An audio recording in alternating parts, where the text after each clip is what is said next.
जय हिंद। रहस्य से अनोखा तक में आपका स्वागत है। आखिर भारत में वामपंथी उग्रवाद क्या है, सबसे पहले जानेंगे यह चर्चा में क्यों है। हाल ही में गृह राज्य मंत्री नित्यानंद राय ने लोकसभा में एक लिखित उत्तर में वामपंथी उग्रवाद से संबंधित जानकारी दी। इस जानकारी के मुताबिक वामपंथी उग्रवाद से संबंधित हिंसक घटनाओं की संख्या में वर्ष 2010 की तुलना में 2022 में 76% की कमी आई है। चलिए जानते हैं वामपंथी उग्रवाद क्या है, इस पर विशेष। यह एक ऐसी विचारधारा है जो हिंसक क्रांति के माध्यम से परिवर्तन लाने का प्रयास करती है। इसमें वामपंथी आतंकवाद या कट्टरपंथी वामपंथी आंदोलन के रूप में भी जाना जाता है। यह उन राजनीतिक विचारधाराओं और समूहों को संदर्भित करता है जो क्रांतिकारी तरीकों से माध्यम से महत्वपूर्ण सामाजिक और राजनीतिक परिवर्तन की वकालत करता है। LWE समूह अपने एजेंडे को आगे बढ़ाने के लिए सरकारी संस्थानों, कानून परिवर्तन एजेंसी या निजी संपत्ति को निशाना बना सकते हैं। भारत में वामपंथी उग्रवाद आंदोलन की शुरुआत 1967 में पश्चिम बंगाल के नक्सलबाड़ी में हुई विद्रोह से हुई थी। गृह मंत्रालय के अनुसार आंध्र प्रदेश, बिहार, छत्तीसगढ़, झारखंड, केरल, मध्य प्रदेश, महाराष्ट्र, ओडिशा, तेलंगाना और पश्चिम बंगाल अलग अलग डिग्री में वामपंथी उग्रवाद से प्रभावित है। चलिए अब जानते हैं वामपंथी उग्रवाद के पीछे का कारण आखिर यह क्या है।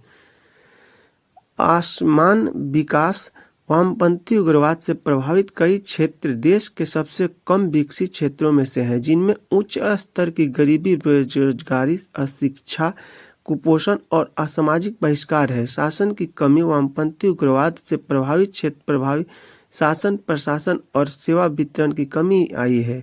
वैचारिक अपील वामपंथी उग्रवाद समूह उत्पीड़ित और शोषित वर्गों के हितों का प्रतिनिधित्व करने का दावा करते हैं और एक कट्टरपंथी विचारधारा का प्रचार करते हैं जो संसदीय लोकतंत्र को खारिज करती है और सशस्त्र क्रांति की वकालत करती है। वैश्वीकरण और संस्कृति विस्थापन, संस्कृति परिवर्तन और विस्थापन सहित वैश्वीकरण के प्रभाव अवस्था और अलग की भावनाओं को योगदान करता है।